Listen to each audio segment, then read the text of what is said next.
online service GBI Villa Citra di sepanjang minggu ini.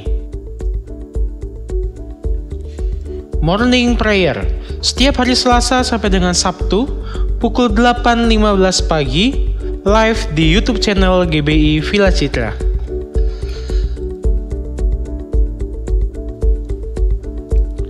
Live Prayer, setiap hari Jumat pukul 7 malam, live di YouTube channel GBI Villa Citra. Rock Kids Bible Study, setiap hari Minggu, jemaat bisa mengaksesnya mulai pukul 9 pagi di YouTube channel GBI Villa Citra. Bagi jemaat Tuhan yang ingin beribadah secara onsite, mulai tanggal 20 September 2020 akan diberlakukan pendaftaran. Pendaftaran dapat dilakukan melalui WhatsApp, SMS, atau telepon melalui hotline GBI Villa Citra.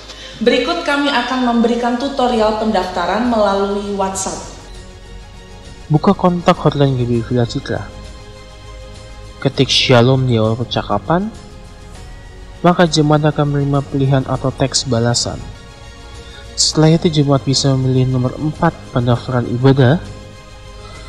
Jemaat diminta untuk mengisi formulir pendaftaran ibadah raya secara lengkap dan menjawab secara jujur. Setelah melakukan pendaftaran, jemaat Tuhan akan menerima barcode yang akan dikirim pada setiap hari Selasa sampai dengan Sabtu pukul 9 pagi sampai jam 3 sore yang dapat jemaat berikan di pintu masuk gereja. Bagi jemaat Tuhan yang ingin beribadah bersama anggota keluarganya, saudara dapat mengisi pendaftarannya satu persatu.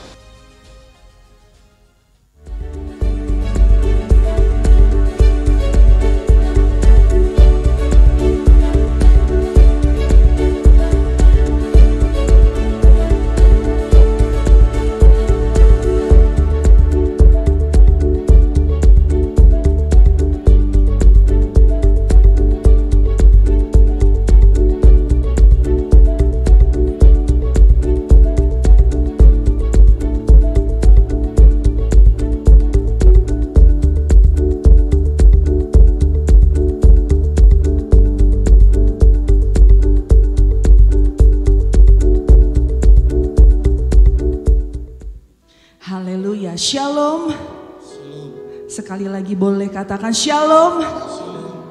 Saya percaya setiap kita di sepanjang minggu ini diberkati oleh Tuhan, amin. Dan saya percaya setiap umat Tuhan hari ini datang dengan penuh kerinduan untuk menyembah Tuhan. Dan saya juga menyapa setiap jemaat Tuhan yang sedang beribadah di rumah melalui ibadah online, shalom. Saya percaya Anda diberkati Tuhan di sepanjang minggu ini. Dan saya mengingatkan untuk setiap kita tetap menggunakan masker selama ibadah berlangsung. Mari bersama kita bangkit berdiri.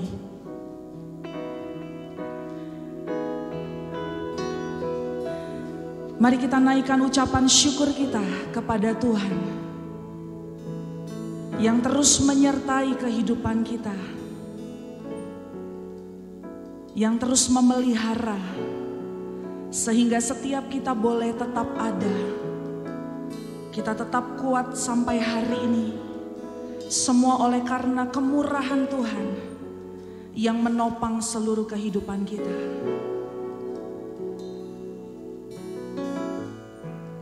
Bapa, kami bersyukur kepadamu Tuhan.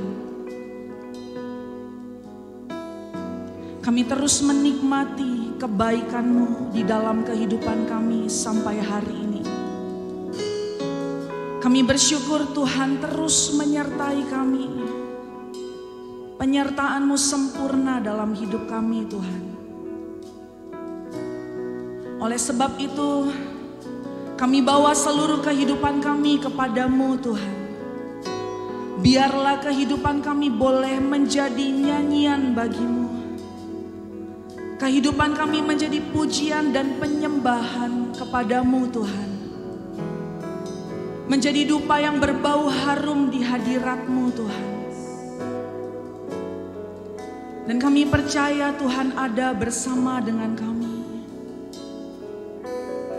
Kuasa Roh Kudus-Mu bekerja, mengalir dengan tidak terbatas di dalam kehidupan kami hari ini. Kami bersyukur Tuhan, kami merayakan kebaikan-Mu. Kami merayakan kasih-Mu dalam hidup kami. Dengan penuh sukacita dan ucapan syukur, kami berdoa di dalam nama Tuhan kami Yesus Kristus. Haleluya. Amin.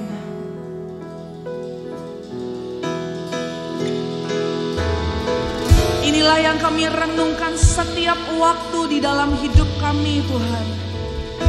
Kami terus mengingat segala sesuatu yang Tuhan perbuat dalam hidup kami. Kami mengingat kebaikan-Mu dan kasih setia-Mu dalam hidup kami Tuhan. Ya Tuhanku, aku hendak bernyanyi bagi-Mu selama aku hidup. Ya Allahku, aku hendak bermazmur bagi-Mu selagi ku ada. Inilah yang ku renungkan setiap waktu. Nyanyian pujian dan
nyanyian pujian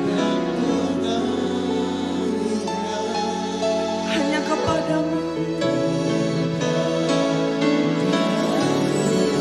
Biarlah manis kedengar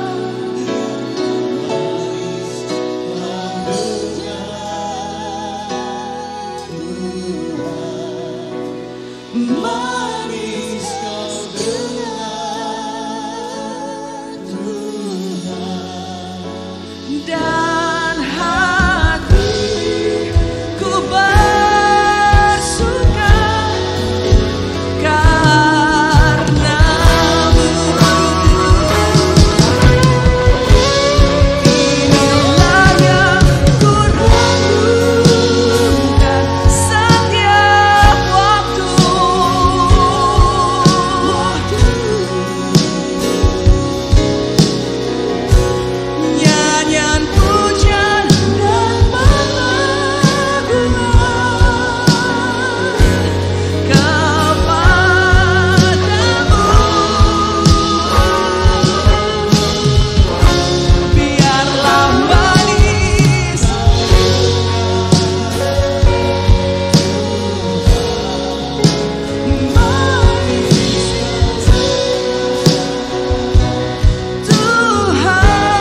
dipuji, ku kagum. Kami kagum dan takjub akan perbuatan-Mu.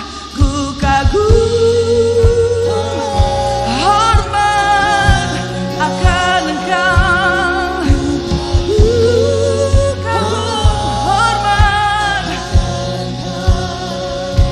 Engkau Allah yang layak dipuji. Ku kagum akan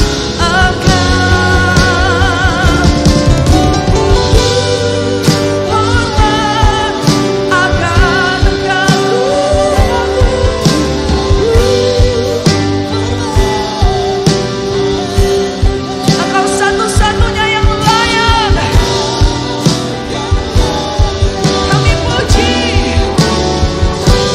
Ku kagum akan Engkau. Ku kagum akan Engkau. Ku kagum akan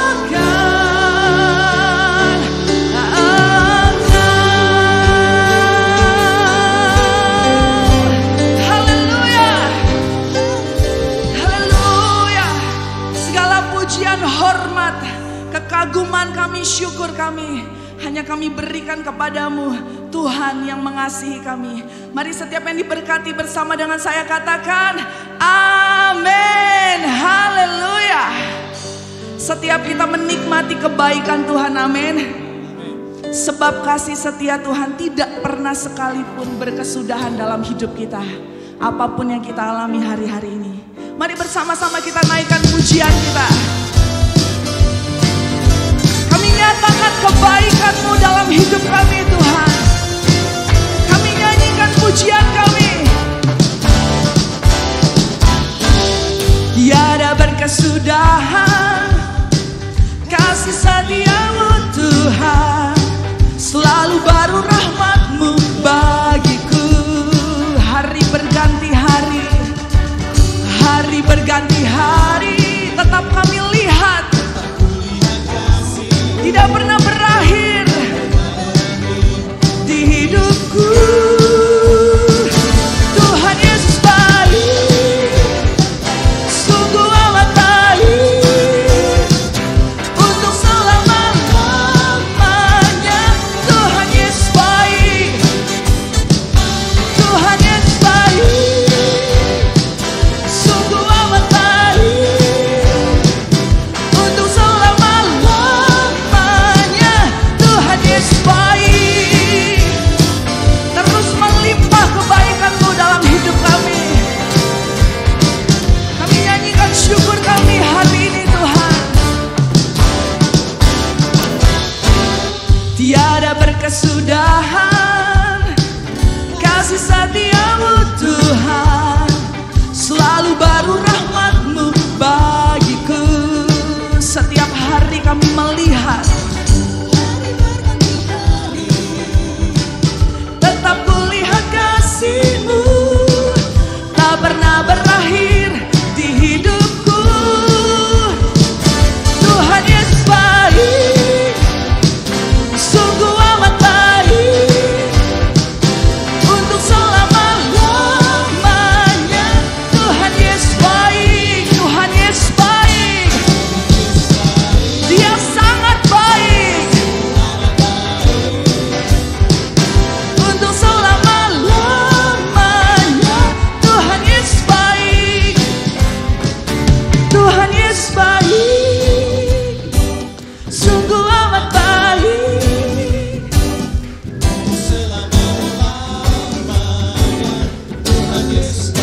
Sungguh Dia sangat baik. Yes, untuk selama-lamanya. Tuhan Yesus baik, Tuhan Yesus baik, sungguh amat baik, untuk selama-lamanya. Tuhan Yesus baik, sungguh Dia baik, Tuhan Yesus baik.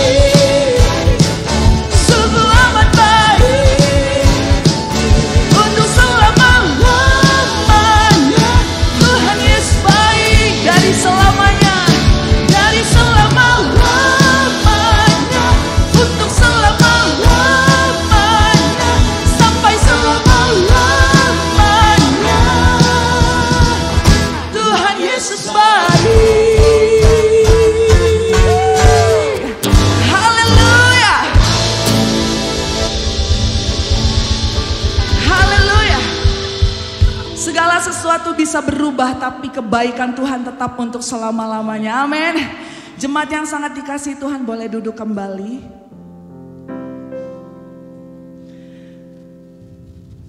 Kita akan menabur bagi pekerjaan Tuhan di tempat ini. Mari yang bertugas, kita akan bersama-sama berdoa.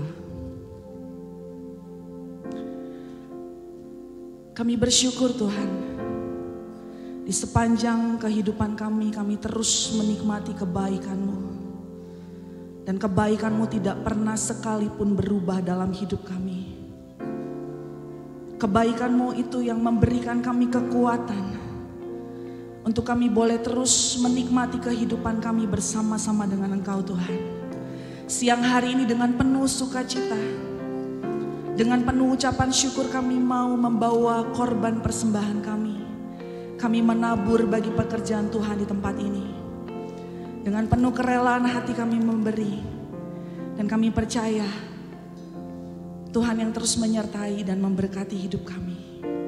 Di dalam nama Yesus kami berdoa. Amin.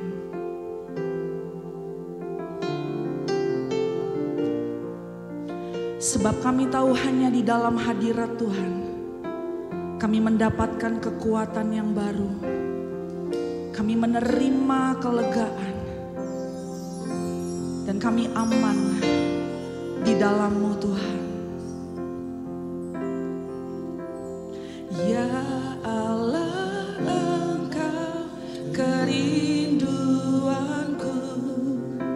selalu ku cari wajah-Mu Tuhan, seperti tanah yang kering rindukan air. Demikianlah jiwaku rindu Engkau.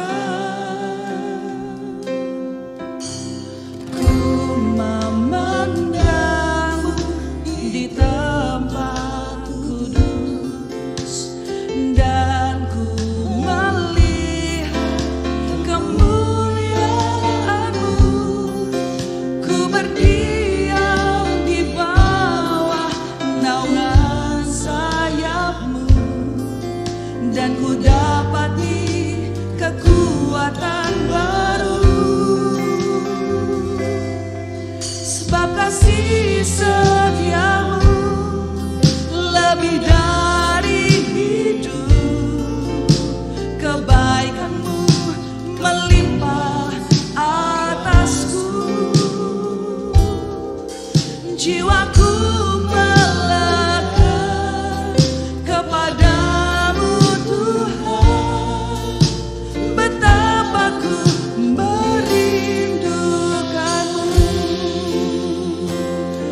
menjadi kerinduan kami Tuhan.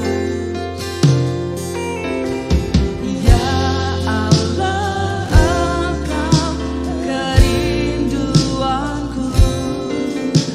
selalu ku cari wajah-Mu Tuhan, seperti tanah yang kering rindukan air. Demikian jiwaku rindu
kasih melampaui segalanya,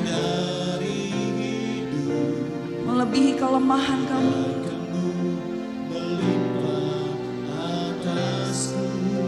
Yes.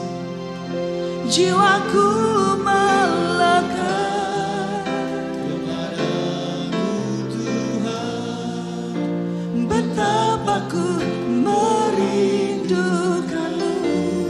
Ini pengakuan kami Tuhan. Sebab kasih setiamu lebih dari hidup, kebaikanmu terus melimpah. Jiwaku kepadamu Tuhan, betapa ku merindukanmu.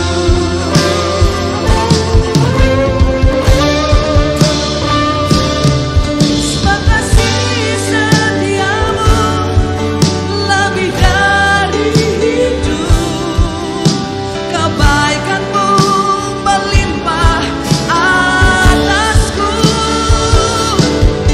Jiwaku kepadamu Tuhan, betapa ku merindukanmu. Sebab kasih setiamu, sebab kasih lebih dari hidup kami. Saya serahkan kepada Bapak Gembala. Jiwaku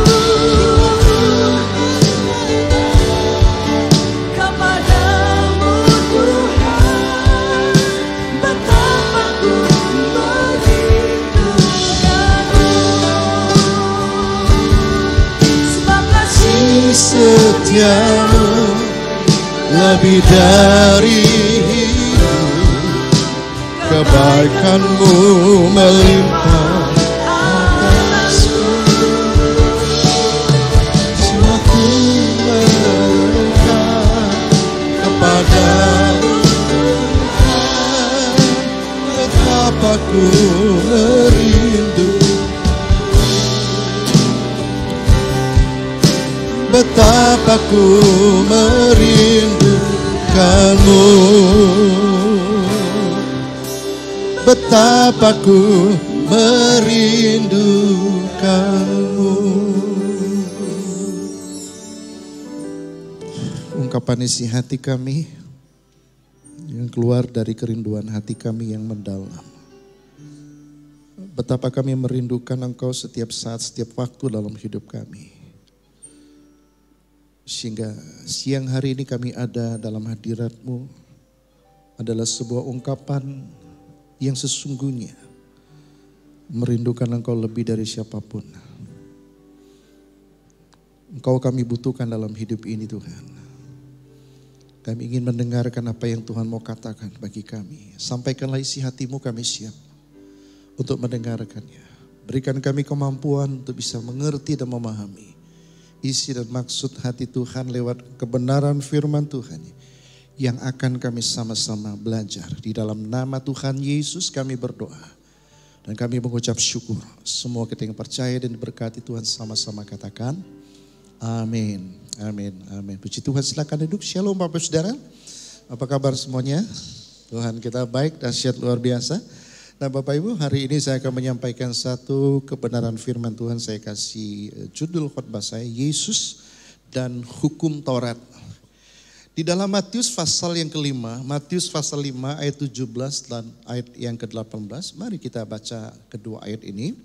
Matius 5 ayat 17 dan ayat 18. Tuhan Yesus berkata, janganlah kamu menyangka bahwa aku datang untuk meniadakan hukum Taurat atau kitab para nabi. Aku datang bukan untuk meniadakannya, melainkan untuk menggenapinya. Ayat yang ke-18, karena aku berkata kepadamu sesungguhnya selama belum lenyap langit dan bumi ini, satu iota atau satu titik pun tidak akan ditiadakan dari hukum Taurat sebelum semuanya terjadi. Dari ayat ini kita melihat Yesus datang bukan untuk meniadakan hukum Taurat, tetapi menggenapi tuntutan hukum Taurat.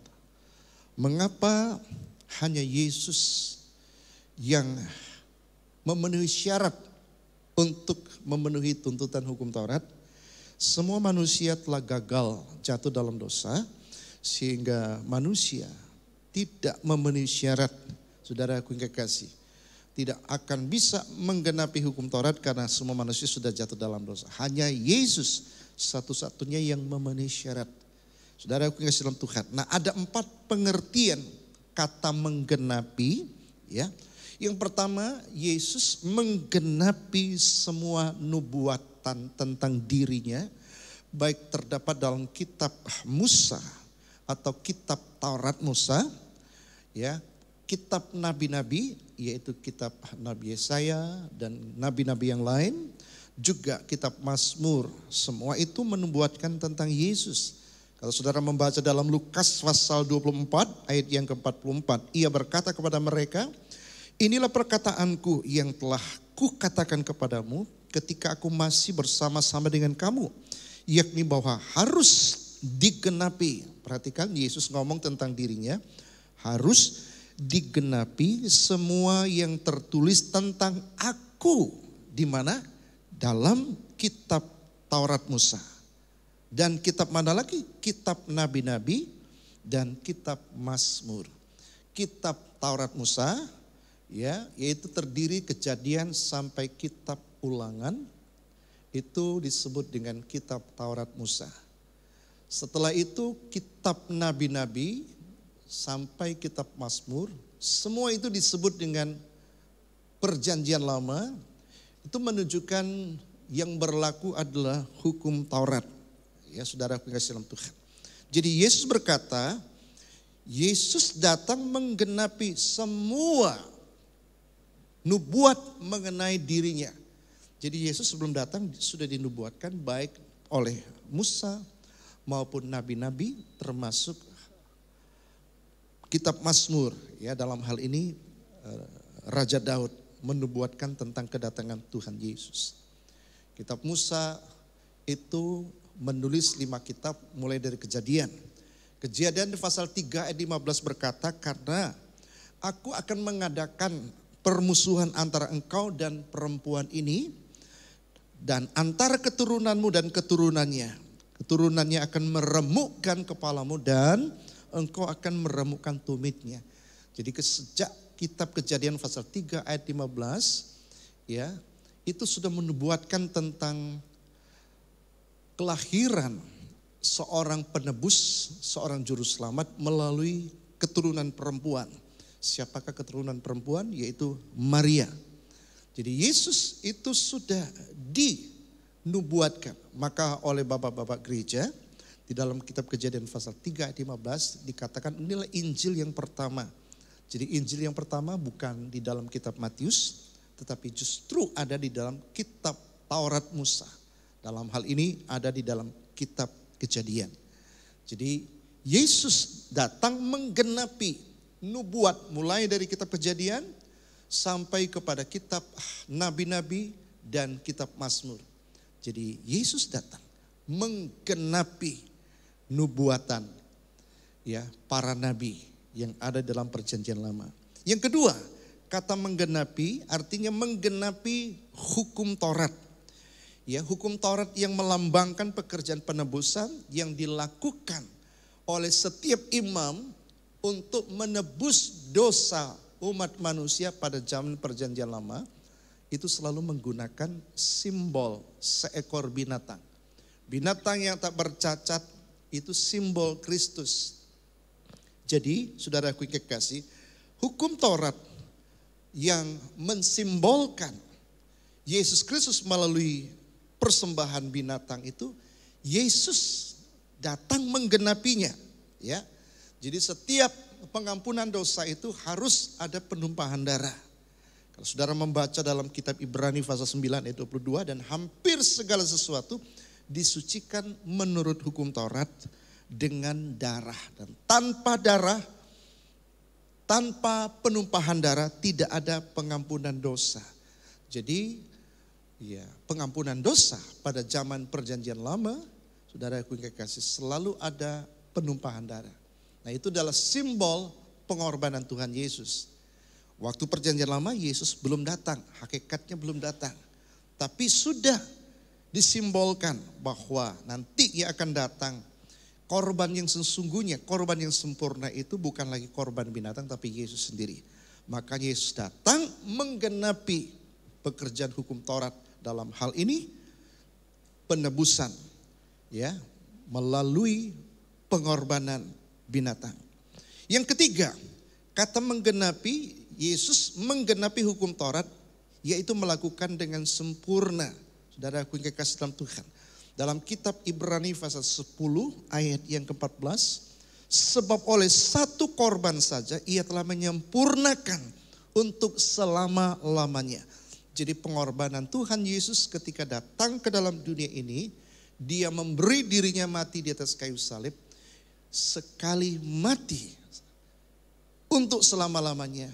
Korbannya sudah sempurna, saudara aku yang kekasih, untuk selama-lamanya. Jadi Yesus tidak akan pernah datang untuk mengorbankan dirinya lagi, saudara. Ya. Yang keempat, kata menggenapi, Yesus menggenapi atau artinya mengakhiri hukum Taurat sebagai alat mendapatkan kebenaran. Jadi sebelum Yesus datang, orang ingin dibenarkan. Kalau orang ingin dosanya ditutupi atau dosanya diampuni, saudaraku yang kekasih, mereka harus melakukan ya segala macam ritual, upacara-upacara keagamaan. Baik itu melalui pengorbanan binatang, melalui sunat, melalui menjalankan hari Sabat, dengan tidak boleh makan makanan tertentu, ada makanan yang haram, makanan yang tahir, saudara. Ya, semua itu usaha manusia untuk bisa menjadi benar. Tetapi ketika Yesus datang, saudara aku yang kekasih, Yesus mengakhiri hukum Taurat melalui kematiannya, pengorbanannya di atas kayu salib. Nah, inilah yang akan kita belajar sesuatu yang sangat menarik, saudara. Yesus dan hukum Taurat. Nah, saudara aku yang kekasih, yang kedua, fungsi hukum Taurat itu, tujuan hukum Taurat itu tidak bisa membuat orang itu menjadi benar. Fungsi hukum Taurat tidak bisa membawa manusia untuk diselamatkan. Hukum Taurat itu hanya memperkenalkan dosa, ya. Melalui hukum Taurat lah kita tahu ini dosa, ini dosa. Oh, saya berdosa karena saya melanggar hukum ini. Oh, saya salah, saya melanggar hukum ini. Jadi hukum Taurat itu hanya menunjukkan dosa kepada semua manusia, bahwa semua manusia sudah jatuh dalam dosa. Nah, Paulus juga katakan fungsi hukum Taurat itu sebagai penuntun, hanya penuntun. Ya, dalam bahasa Yunaninya dia menggunakan kata paidogogos. Paidogogos ini dalam bahasa Inggrisnya governess, artinya seorang pengasuh. Pengasuh yang sementara. Kalau hari-hari ini ya ada orang yang kita bayar untuk ngasuh bayi kita, itu sifatnya sementara. Tapi ketika anak itu sudah mulai akil balik, ya anak itu tidak butuh pengasuh lagi. Nah, saudara, hukum Taurat itu sifatnya sementara. Sampai kapan? Durasinya berapa lama, saudara? Sampai Yesus datang. Ketika Yesus datang, Yesus menggenapi tuntutan hukum Taurat lewat dirinya. Ya, nah inilah yang kita akan belajar, saudara. Nah, kita lihat durasi hukum Taurat menurut ajaran Tuhan Yesus, saudara. Dalam Lukas pasal 16 ayat 16, hukum Taurat dan kitab para nabi berlaku sampai kepada zaman Yohanes. Yohanes Pembaptis maksudnya, saudara, ya. Matius 11 ayat 13, sebab semua nabi dan kitab Taurat bernubuat hingga tampilnya Yohanes. Nah, Yesus mengatakan hukum Taurat itu cuman berlaku sampai zamannya Yohanes Pembaptis. Ketika dia datang, ya, hukum Taurat itu dia genapi. Semua tuntutan hukum Taurat itu dia menggenapinya. Ya, puncaknya dia mati di atas kayu salib untuk membatalkan semua tuntutan hukum Taurat. Sebab Tuntutan hukum Taurat itu begitu berat, membuat tidak ada satu manusia yang bisa lolos daripada kematian. Nah, kalau kita lihat ajaran Paulus, saudara, durasi hukum Taurat itu berapa lama? Kalau Yesus katakan hukum Taurat itu sampai zaman Yohanes Pembaptis. Tapi Rasul Paulus katakan hukum Taurat itu durasinya sampai Yesus datang. Ya, Yesus datang, dia genapi, dia membatalkannya pada waktu Yesus mati di atas kayu salib, saudara. Makanya kekristenan itu pusatnya itu selalu salib. Kita datang ke gereja selalu fokus kita adalah pengorbanan. Ibadah kita itu, saudara, selalu fokusnya adalah pengorbanan Tuhan Yesus. Di dalam Roma pasal 10 ayat 4, sebab Kristus adalah kegenapan dari hukum Taurat, sehingga kebenaran diperoleh tiap-tiap orang percaya. Sebab Kristus adalah kegenapan. Dalam salinan lain katakan sebab Kristus adalah kesudahan. Ya, Yesus datang menyudahi hukum Taurat. Hukum Taurat tidak lagi berlaku, saudaraku yang kekasih, sebagai pedoman keselamatan ketika Yesus datang. Jadi Yesuslah itu fokus daripada keselamatan umat manusia. Sementara hukum Taurat itu hanya penuntun. Dia menunjuk bahwa manusia itu sudah jatuh dalam dosa karena melanggar seperangkat hukum Taurat itu sendiri. Jadi manusia, semua orang sadar dia berdosa karena dia tahu hukum Taurat. Tidak boleh lakukan ini, jangan lakukan ini. Ternyata dia lakukan, dia tahu dia berdosa. Jadi tugas hukum Taurat itu cuma menyadarkan bahwa kita orang berdosa. Tapi untuk menyelamatkan kita dari dosa adalah Yesus Kristus. Jadi kita bisa lihat Yesus dan hukum Taurat, ya, beda fungsinya. Yesus itu penebus, Yesus itu juru selamatnya. Hukum Taurat itu hanya petunjuk jalan, hanya penuntun seperti pengasuh, ya, saudaraku yang kekasih. Nah, Galatia pasal 3 ayat 23 sampai 25.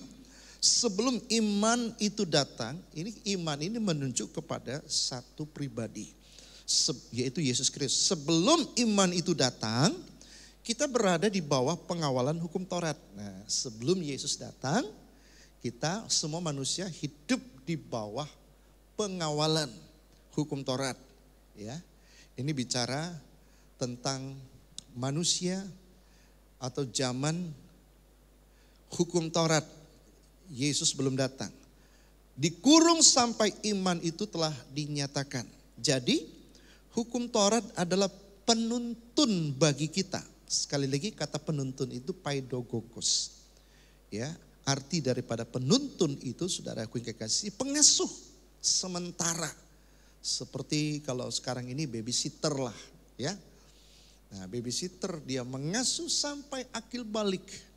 Lalu babysitter itu tidak berkuasa lagi untuk mengatur, ya, si anak tersebut, karena anak tersebut sudah mendapatkan hak penuh untuk menjadi dewasa, menjadi mandiri, sehingga pengasuh itu otomatis tugasnya selesai. Jadi tugas hukum Taurat itu selesai sampai Yesus mati di atas kayu salib. Jadi ayat ini berkata, sampai Kristus datang supaya kita dibenarkan karena iman. Nah, sebelum Yesus datang, manusia dibenarkan karena perbuatan. Setelah Yesus datang, manusia dibenarkan karena iman kepada Yesus. Beda ya, saudara ya. Jadi semua orang yang hidup di bawah hukum Taurat, dia hanya bisa dibenarkan kalau dia melakukan hukum Taurat. Itu secara sempurna, secara menyeluruh. Pertanyaannya, manusia mana yang tidak pernah gagal melakukan seluruh hukum Taurat? Semua manusia sudah jatuh dalam dosa dan tidak mungkin bisa melakukan hukum Taurat secara sempurna. Oleh sebab itu semua manusia butuh Yesus Kristus. Kalau manusia itu ingin selamat, memperoleh hidup kekal, dia harus melalui satu jalan, yaitu Yesus Kristus. Nah, kebenaran inilah yang harus saudara dan saya ketahui. Nah, ayat ini berkata, sekarang iman itu telah datang. Ya, siapakah iman itu telah datang? Yesus Kristus. Karena itu kita tidak berada lagi di bawah pengawasan penuntun. Nggak ada lagi di bawah hukum Taurat maksudnya. Dalam satu peristiwa, Yesus pernah mengundang orang-orang Yahudi. Ya, marilah datang kepadaku. Matius 11 ayat 28. Marilah kepadaku semua yang letih lesu. Perhatikan letih lesu. Dan berbeban berat. Yesus berkata, Aku akan memberi kelegaan kepadamu. Jadi Yesus berkata melihat orang-orang Yahudi begitu memiliki beban yang berat. Hidupnya penuh dengan letih lesu. Karena saking beratnya hukum Taurat yang mereka harus pikul di atas pundak mereka. Mereka, saudara, seperti hidupnya begitu tidak berdaya, letih lesu. Nah, adakah orang Kristen hidupnya begitu capek dan melelahkan, saudara? Kita mesti datang kepada Yesus. Yesus katakan, mari kepadaku.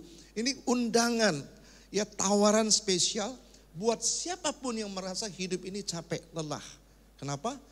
Aduh, kok saya banyak benar dosa, banyak benar salah. Jadi ketika kita merasa bersalah, merasa berdosa, aduh Tuhan itu masih mau jawab doa saya enggak ya? Tuhan itu mau dengar doa saya enggak? Tuhan itu mau menolong saya enggak? Saya punya harapan diselamatkan apa tidak ya? Nah, saudara, itu bisa membuat spirit kita, roh kita, jiwa kita tertekan dan capek, lelah sekali. Nah, Yesus katakan, mari kepadaku. Kepada siapa?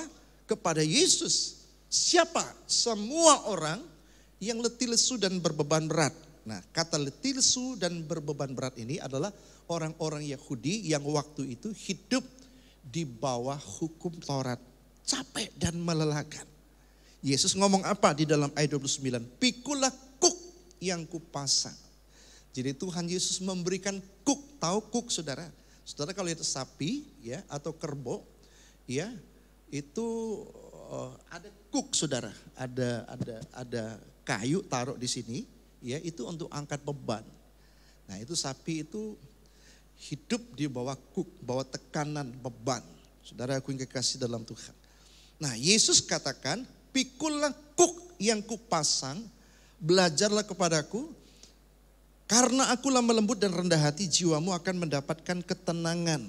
Sebab kuk yang kupasang itu enak dan bebanku pun ringan. Sebab kuk yang Tuhan Yesus pasang, saudara, kuk itu artinya beban, kuk itu artinya pikulan yang berat, ya. Tuhan katakan kalau kuk yang aku pasang itu ringan. Sebelum Tuhan menggantikan kuk yang selama ini yang menjadikan manusia hidup berbeban berat, itu adalah hukum Taurat. Saudara, hukum Taurat itu ada 613 hukum yang terdiri dari 248 perintah-perintah. Saudara, 248 perintah. Ya, saya hari ini kesempatan sekarang ini saya tidak bisa menunjukkan karena ini panjang sekali. Ya, nanti minggu yang akan datang saya akan tunjukkan walaupun sepintas. Ya, begitu banyak perintah. Tuhan berikan perintah kepada Musa supaya Musa memberikan kepada bangsa Israel. Larangannya ada berapa? 365 larangan. Jadi totalnya 613. Aduh, jelimet, beban berat, capek banget. Orang yang hidup mengandalkan hukum Taurat. Orang yang hidup di bawah hukum Taurat. Nah, saudara, masih mau gak hidup di bawah hukum Taurat? Banyak orang Kristen masih terus hidup di bawah hukum Taurat. Ya, tidak mau datang kepada Yesus. Yesus yang memberikan tawaran. Aku memberikan kelegaan. Ya, kalau saudara ngerti kebenaran ini, saudara pasti akan, mendingan saya ikut Yesus. Kenapa saya mesti hidup ikutin perintah-perintah agama yang membuat capek dan melelahkan? Ya, nah sifat hukum Taurat itu merupakan satu kesatuan. Seandainya saudara berhasil melakukan 612 hukum, tapi melanggar satu hukum aja, itu sama saja melanggar seluruhnya. Saudara, aku kasih dalam Tuhan. Itu sebabnya saudara dan saya, siapapun manusia yang ada di muka bumi ini pasti gagal melakukan hukum Taurat. Akibat gagal melakukan hukum Taurat, ancaman kematian, kebinasan. itu sudah terjadi di dalam hidup manusia. Jadi hukum Taurat itu seperti kuk atau beban yang sangat amat berat. Menjadikan manusia letih, lesuh, berbeban berat. Nah Tuhan katakan, pikulah kuk yang kupasang. Nah kita lihat antara kuk hukum Tuhan Yesus dengan hukum Taurat itu dua hal yang berbeda.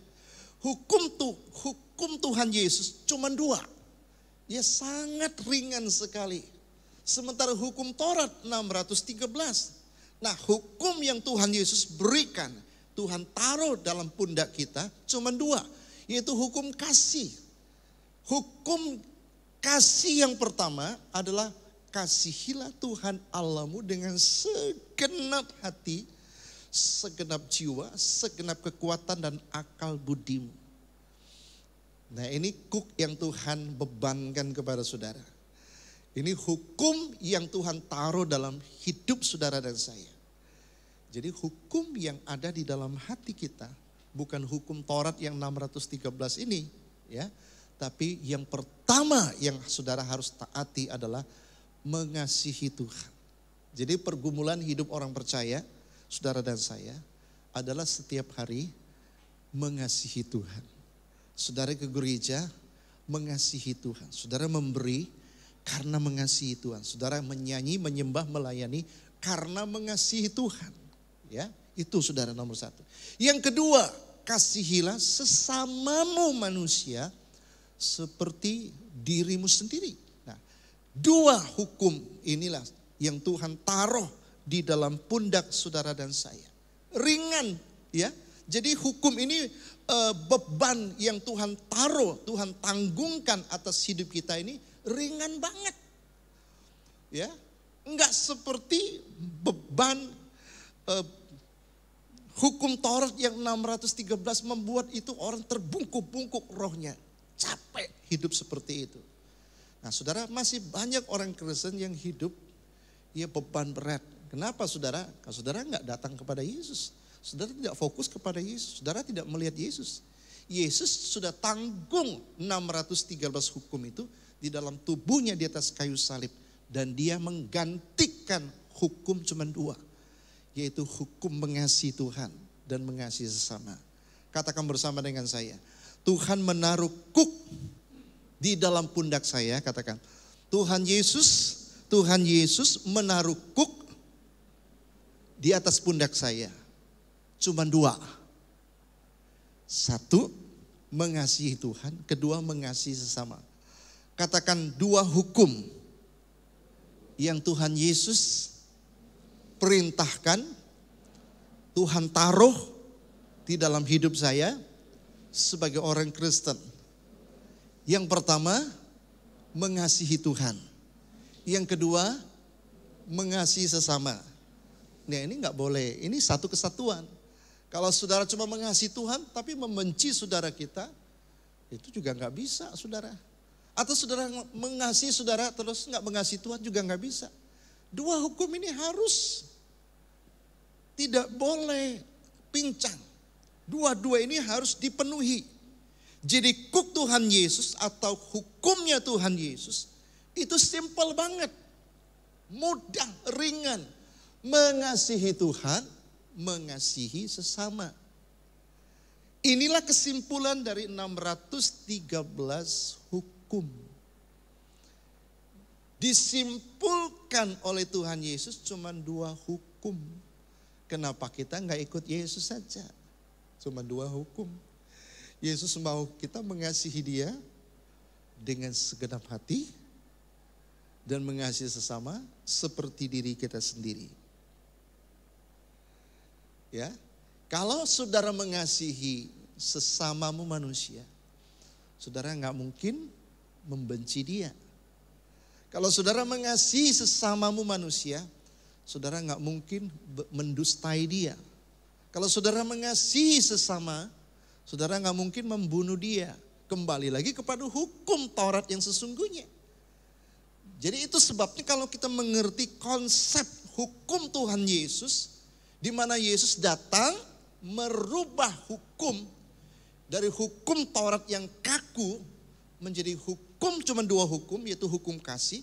Kasih Tuhan dan kasih sesama. Saudaraku yang kekasih, kalau kita bisa menjalani dua hukum ini, maka berbahagia hidup saudara dan saya. Saudaraku yang kekasih, jadi Tuhan Yesus mau kita mengerti kebenaran ini. Jadi yang ketiga, saudara, kematian Kristus di atas kayu salib itu membatalkan hukum Taurat. Kedatangan Yesus Kristus ke dalam dunia menggenapi hukum Taurat, tapi kematiannya di atas kayu salib membatalkan hukum Taurat. Ya. Jadi antara Matius pasal 5 ayat 17 dan 18 dan Efesus pasal 2 ayat 15 itu tidak bertentangan. Cuma banyak orang Kristen tidak memahami. Yesus datang menggenapi hukum Taurat, bukan meniadakan. Tapi kematian Tuhan Yesus di atas kayu salib membatalkan hukum Taurat. Nah saudara, banyak orang mulai bingung ya. Kata membatalkan saudara, atau menghapus, atau mengakhiri hukum Taurat. Kata membatalkan dalam salinan bahasa Inggrisnya dia menggunakan kata abolish ya. Artinya membatalkan. Katargeo dalam bahasa Yunaninya itu membatalkan hukum Taurat dengan segala perintah dan ketentuannya. Jadi Paulus tidak membatalkan hukum Taurat, tetapi kematian Yesus Kristus membatalkan hukum Taurat. Pertanyaannya, hukum Taurat yang mana yang dibatalkan? Jadi gini loh, hukum Taurat itu diberikan kepada manusia untuk membuat manusia kenal akan dosa. Tapi manusia dengan diberi hukum Taurat, justru manusia semakin banyak jatuh dalam dosa. Akibat manusia melanggar hukum Taurat kan mati saudara. Nah Yesus datang untuk membatalkan manusia dari kematian kekal. Itu maksudnya. Jadi Efesus 2 ayat 15, Yesus datang membatalkan kematian manusia yang disebabkan oleh melanggar hukum Taurat. Membatalkan kematian manusia karena melanggarkan hukum Taurat. Yesus membatalkan. Nah itu sebabnya saudaraku kekasih, kalau saudara melihat ya Roma pasal 3 ayat 31, Paulus ngomong begini, jika demikian adakah kami membatalkan hukum Taurat karena iman? Sama sekali tidak. Sebaliknya kami meneguhkannya. Tetapi Paulus juga ngomong dalam Efesus 2 ayat 15. Sebab dengan matinya sebagai manusia, ia telah membatalkan hukum Taurat. Kelihatannya kedua ayat ini sepertinya kontradiksi, sepertinya saling bertentangan. Tetapi sesungguhnya ayat ini tidak bertentangan, saudaraku yang kekasih. Jadi Paulus tidak membatalkan hukum Taurat, Paulus hanya ngomong Yesus mati membatalkan hukum Taurat. Nah hukum Taurat mana yang dibatalkan, saudaraku yang kekasih? Kalau saudara mau belajar Alkitab, saudara, untuk memudahkan memahami pengertian tentang hukum Taurat, ya dibagi 3. Sebenarnya tidak bisa dipisahkan satu dengan yang lain, saudara. Katakanlah 2 hukum saudara bisa lakukan, ya 2 jenis hukum, tapi hukum yang pertama saudara gagal melakukan sama saja, ya. Nah, saudara aku yang kekasih, 3 jenis hukum Taurat ini pertama itu 10 hukum Taurat itu bersifat moral. 10 hukum Taurat ini kan hukum moral saudara. Ya, apa itu 10 hukum Taurat saudara? Kalau saudara membaca di dalam Keluaran pasal 20, jangan ada padamu Allah lain di hadapanku, ya. Apalagi jangan membuat patung yang menyerupai apapun di langit, di atas maupun di bawah bumi, ya, maupun di bawah bumi. Jangan menyebut nama Tuhan Allahmu dengan sembarangan. Kuduskan, jangan sujud menyembah dan beribadah kepadanya, ya. Kuduskan hari Sabat, hormati ayah dan ibumu. Jangan membunuh, jangan berzina, jangan mencuri, jangan mengucapkan saksi dusta tentang sesamamu, jangan mengingini barang sesamamu. Itu saudara, hukum Taurat. Nah, kalau dijabarkan, Musa menulis semuanya itu 613. Nah, saudaraku yang kekasih dalam Tuhan, jadi hukum Taurat yang pertama yaitu hukum Taurat mengenai hukum moral. Ini hukum ini tidak bisa, tidak dibatalkan. Hukum ini tetap mengikat sampai sekarang. Bahkan Tuhan Yesus menyempurnakan hukum ini dengan berkata, hukum Taurat berkata jangan membunuh, tapi aku berkata kepadamu, kalau kamu membenci saudaramu, ya, dengan membenci saudara itu sama dengan membunuh. Jadi Yesus datang menyempurnakan hukum Taurat. Ya. Hukum Taurat yang ditulis oleh Musa, Yesus menyempurnakan. Ya, bukan hanya jangan membunuh, tapi kalau kamu benci ini kan masalah hati. Jadi bukan hanya membunuh.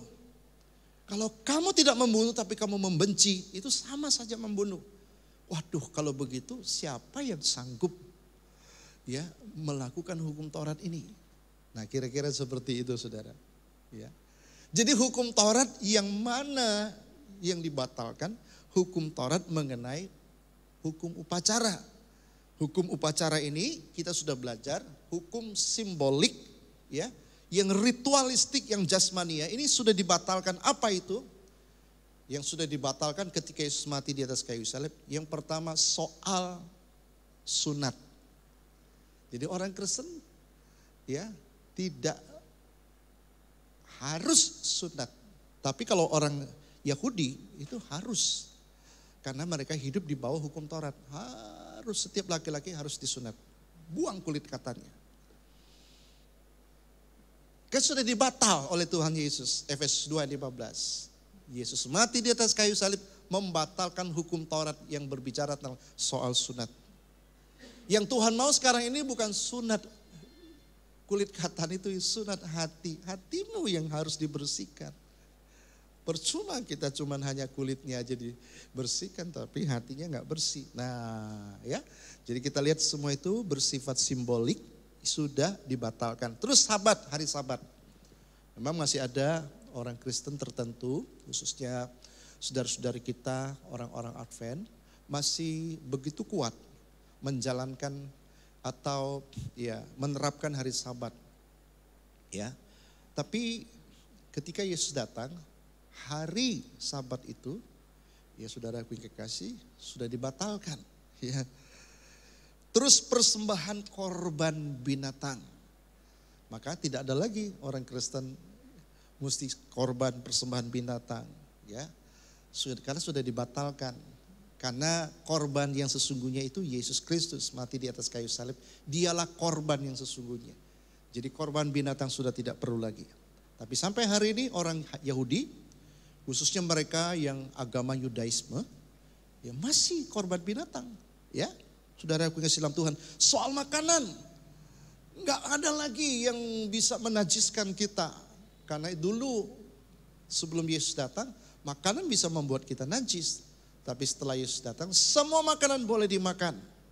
Ya, tidak ada urusannya soal keselamatan. Kamu makan apa saja boleh.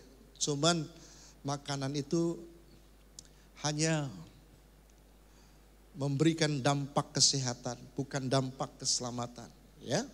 Tetapi mendampak kesehatan. Kalau kita tahu makanan ini, walaupun tidak ada larangan dari Alkitab, tapi kalau memang makanan itu tidak cocok dengan tubuh kita, membawa kita kolesterolnya tinggi, ya, lalu menimbulkan berbagai sakit penyakit, ya untuk apa kita harus makan makanan seperti itu?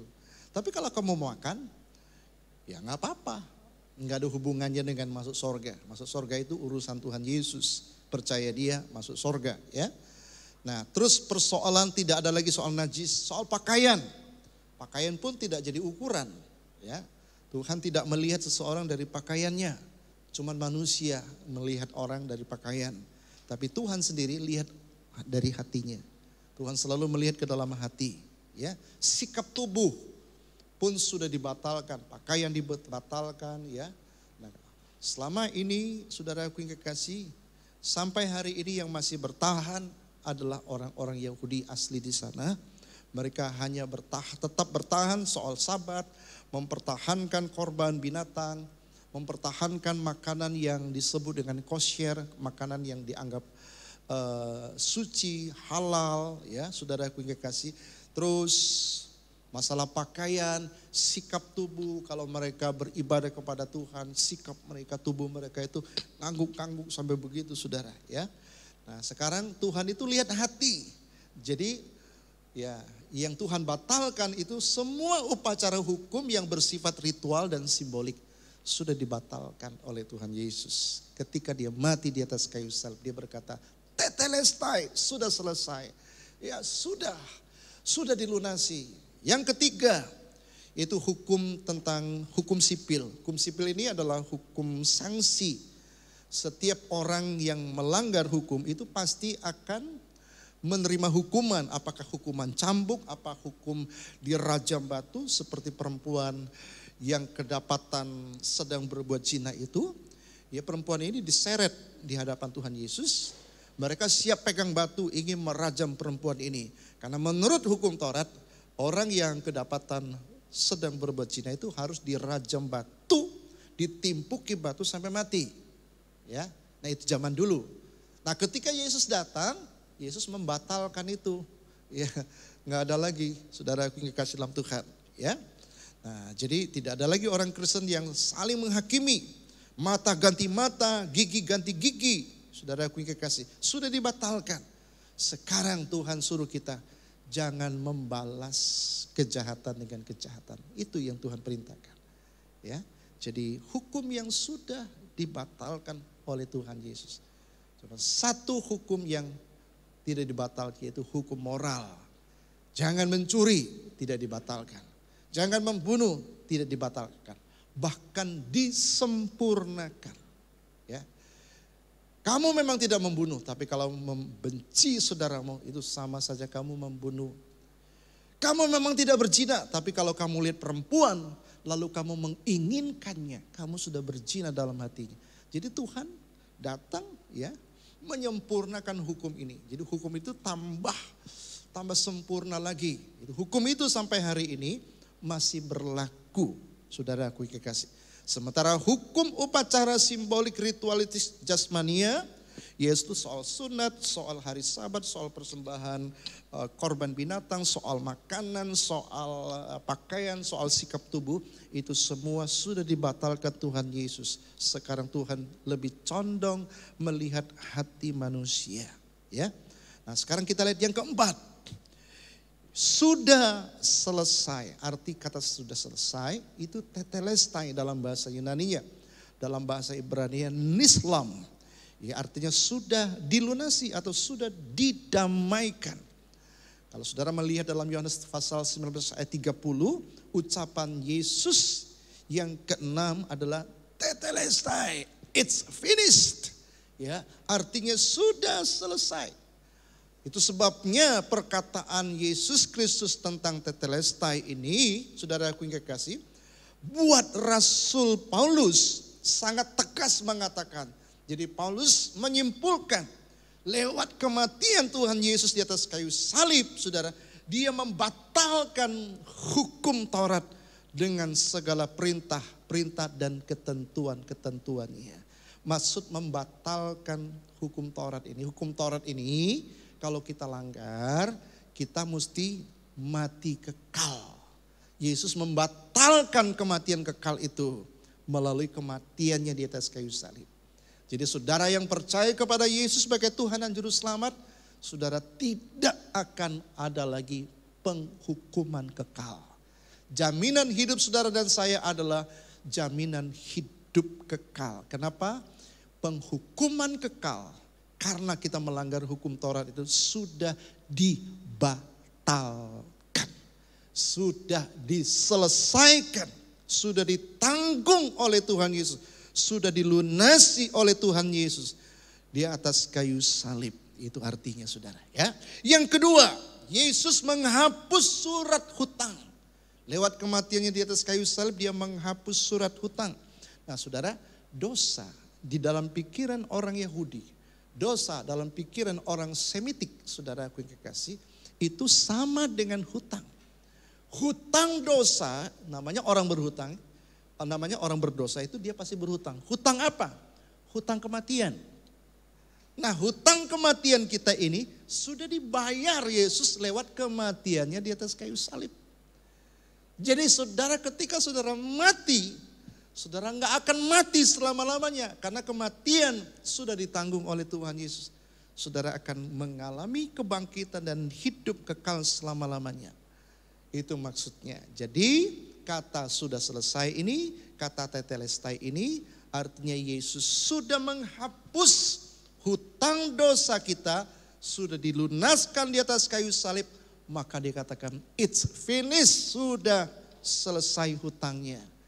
Makanya saudara dan saya sudah mendapatkan jaminan kekal selama-lamanya. Nah, dengan cara Yesus mati dan menghapus surat hutang itu juga, Yesus melucuti pemerintah dan penguasa, yaitu penguasa kerajaan iblis. Ya, artinya semua iblis yang dulu mengikat manusia, menguasai manusia, itu sudah dilucuti kuasanya. Ya, makanya sekarang iblis tidak berhak mengganggu hidup orang Kristen.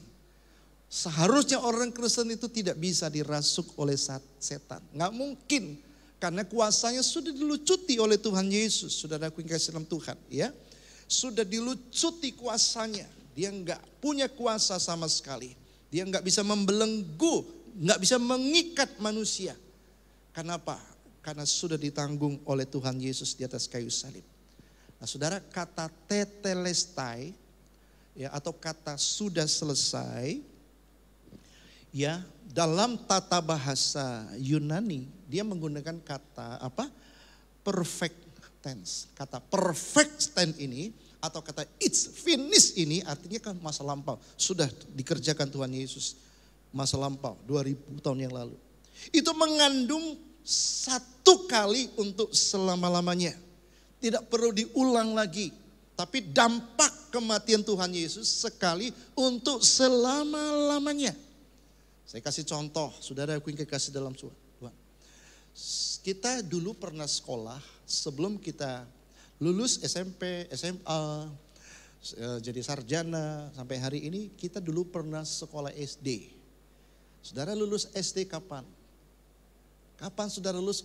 Anggaplah saya lulus SD tahun 1970. Berarti saya sudah selesai. Saya nggak perlu ulangi lagi. Kenapa? Cukup sekali duduk di bangku SD. Begitu menyelesaikan pendidikan SD, saya mendapatkan ijazah. Artinya tidak perlu diulangi lagi. Itu arti selesai. Sekali untuk selama-lamanya. Beda dengan kata selesai makan. Dari mana? Aduh, baru selesai makan, baru selesai mandi. Itu selesai juga, tapi selesainya nanti diulangi lagi. Sore kita makan lagi, sore kita mandi lagi. Nah, kata selesai ini dalam tata bahasa Yunaninya artinya sekali, cukup, nggak perlu diulangi lagi. Nah, maksudnya penebusan Yesus di atas kayu salib sudah menyelesaikan, sudah dilaksanakan sekali untuk selama-lamanya. Efeknya, saudara, dampaknya sampai hari ini masih berlaku. Sama saudara, lulus SD tahun berapa? Masih berlaku. Saudara kemana-mana pun bawa ijazah saudara kan sudah selesai. Saudara kalau mau ini nggak perlu lagi, oh kamu masuk lagi SD, nggak lagi saudara. Ya itu artinya sama. Kata sudah selesai, itu maksudnya Yesus mati di atas kayu salib untuk menebus dosamu sekali, cukup, berlaku selama-lamanya. Nah, pemahaman ini saudara harus ketahui saudara. Jadi kematian Kristus di atas kayu salib membatalkan hukum Taurat. Membatalkan pelanggaran terhadap hukum Taurat yang membuat kita mati kekal selama-lamanya. Dia sudah batalkan sekali untuk selama-lamanya. Makanya jaminan orang Kristen, orang percaya Yesus, itu jaminan hidup kekal. Jadi saudara tidak perlu ragu lagi kalau saya mati saya masuk surga. Enggak ada lagi pertanyaan seperti itu. Kenapa? Karena kata tetelestai, kata sudah selesai, kata nislam dalam bahasa Ibraninya sudah dilunasi, sudah didamaikan lewat kematian Yesus di atas kayu salib. Sekali berlaku untuk selama-lamanya. Jadi hukum Taurat yang menuntut setiap dosa atau pelanggaran adalah kematian. Sudah dibatalkan.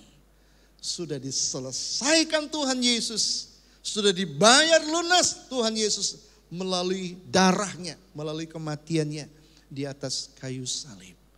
Dengan jalan demikian saudara dan saya mendapatkan satu pemahaman, satu kebenaran. Ternyata kata tetelestai ini begitu dahsyat, begitu kuat sifatnya, ya, secara luar biasa. Kalau saudara mengerti kebenaran ini, apa alasan saudara tidak mengasihi Tuhan Yesus? Ingat ya, Tuhan cuma berikan 2 hukum loh saudara. Yesus datang memberikan 2 hukum. Musa memberikan bangsa Israel 613 hukum. Berat. Yesus katakan, come with me, datang kepadaku. Aku akan memberikan kelegaan. Aku akan memberikan kesentosan kepadamu. Saudara capek jadi orang Kristen. Karena saudara merasa ada banyak dosa, banyak salah. Engkau merasa Tuhan tidak mendengar doamu. Engkau merasa Tuhan cuek terhadapmu. Kadang-kadang engkau menangis pun kadang-kadang tidak ada air mata. Tuhan itu begitu jauh. Engkau merasa capek ya. Sudah jadi orang Kristen sekian lama, tapi enggak punya kepastian. Kalau mati masuk surga apa enggak. Tuhan bilang, orang yang seperti ini capek. Datang kepadaku.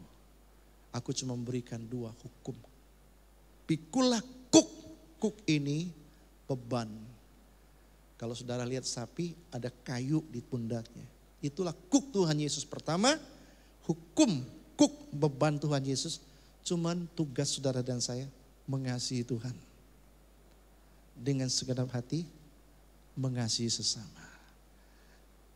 Jadi pergumulan orang Kristen cuma 2.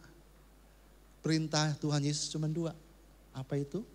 Mengasihi Tuhan dan mengasihi siapakah sesama? Istrimu, suamimu, orang tuamu, anakmu, bosmu, sesama. Simple kekristenan itu. Kalau saudara mengerti kebenarannya. Tidak ada lagi kebencian. Kalau saudara mengasihi orang itu, saudara gak mungkin benci dia. Kalau saudara mengasihi orang itu, saudara gak mungkin mengkhianati orang tersebut. Kalau saudara mengasihi orang tersebut, gak mungkin engkau mengkhianati orang itu. Makanya perintah Tuhan Yesus dahsyat. Kasihilah sesama manusia seperti engkau mengasihi dirimu sendiri. Gak ada orang benci dirinya sendiri. Kenapa kita mandi? Kenapa kita bersihkan tubuh kita? Kenapa kita pakai baju? Karena kita mengasihi diri kita. Sebagaimana kita mengasihi diri kita, demikianlah kita mengasihi sesama. Itulah perintah Tuhan Yesus. Tuhan menggantikan hukum dari 613 dengan hukum yang ringan yang Tuhan taruh dalam pundak hidup saudara. Mengasihi Tuhan Yesus, mengasihi sesama. Praktekkanlah itu dalam hidup kekristenanmu setiap hari. Bangun tidur, kasihi Tuhan Allah. Jangan memelukai hati, mengecewakan, kasihi dia. Kalau engkau mengasihi Tuhan, engkau tidak mungkin mengecewakan hati Tuhan. Sama dengan seorang suami kalau mengasihi istrinya, dia gak mungkin melukai hati istrinya. Demikian juga sebaliknya kalau istrinya mengasihi suaminya, gak mungkin dia mengkhianati atau melukai suaminya. Jadi hukum kasih ini adalah hukum yang datangnya dari Tuhan. Tuhan Yesus datang menggantikan beban yang berat. Tuhan berikan hukum yang sempurna, yaitu hukum kasih. Cuman 2 hukumnya. Kasihi Tuhan, kasihi sesama. Kasihi Tuhan Yesus, kasihi sesama. 2 ini harus digenapi. Enggak boleh salah satu saudara. Sebab namanya hukum itu satu kesatuan. Satu kamu langgar, langgar semua. Ya. Kasih Tuhan Allahmu dengan segenap hati, segenap jiwa, kekuatan akal budimu. Engkau akan mudah mengasihi sesamamu. Kau tidak mungkin bisa membenci, tidak mungkin apalagi sampai membunuh, sampai menipu, membohongi, enggak mungkin karena kita mengasihi kok. Itulah yang Tuhan mau dalam hidup saudara dan saya. Mari kita bangkit berdiri saudara. Kita nyanyikan nyanyian ini, kita akan tutup dengan doa.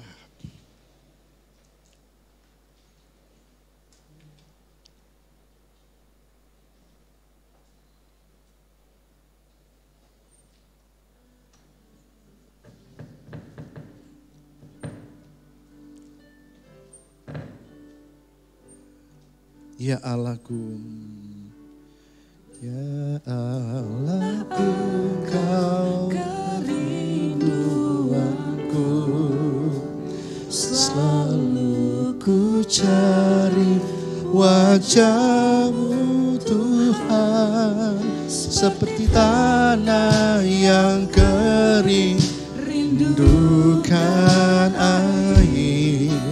Demikianlah jiwaku rindu Engkau.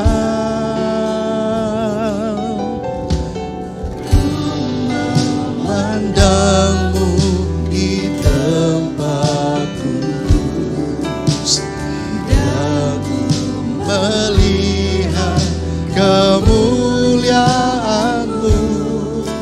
Ku berdiam di bawah naungan sayap-Mu, dan ku dapati kekuatan baru.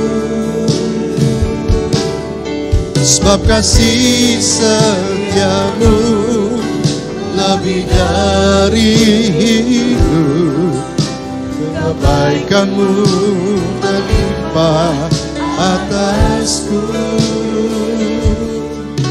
Jiwaku melekat kepadamu Tuhan, betapa ku merindukan-Mu. Sebab kasih setia-Mu, sebab kasih setia-Mu lebih dari hidup, kebaikan-Mu melimpah atasku. Jiwaku melekat kepadamu Tuhan, betapa ku merindu. Sekali lagi katakan, oh, sebab kasih setia-Mu lebih dari. Terima kasih Tuhan, Engkau datang ke dalam dunia ini untuk menggenapi hukum Taurat. Engkau mati di atas kayu salib, membatalkan hukum Taurat yang membawa kematian kekal selama-lamanya. Sehingga tidak ada lagi penghukuman kekal, tidak ada lagi neraka kekal bagi kami yang percaya kepada Yesus yang mati di atas kayu salib. Kematian-Mu membatalkan seluruh ancaman hukum Taurat. Kematian-Mu menghapuskan surat hutang. Engkau sudah melunasi, membayar tunai semua hutang-hutang dosa kami. Terima kasih Tuhan. Setia-Mu lebih dari. Tugas kami saat ini adalah menerima, percaya pengorbanan-Mu, karya-Mu di atas kayu salib dengan sempurna. Tugas kami saat ini adalah memikul tanggung jawab yang Tuhan taruh di pundak kami untuk mengasihi Tuhan dan mengasihi sesama. Mampukan kami Tuhan untuk hidup seturut kehendak-Mu, sehingga hidup kami dapat menyukakan, menyenangkan hati-Mu Tuhan.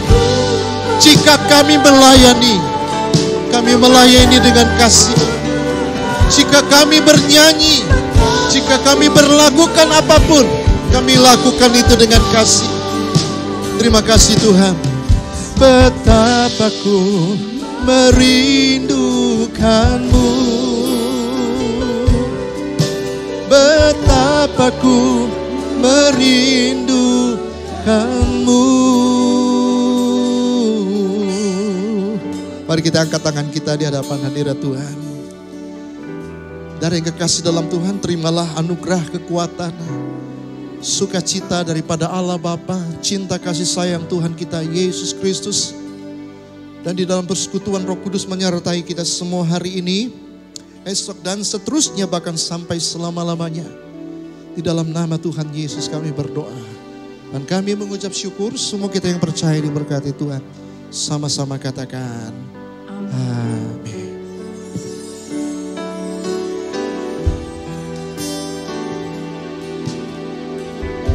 Jemaat Tuhan, selamat hari Minggu, selamat pulang. Tuhan Yesus memberkati.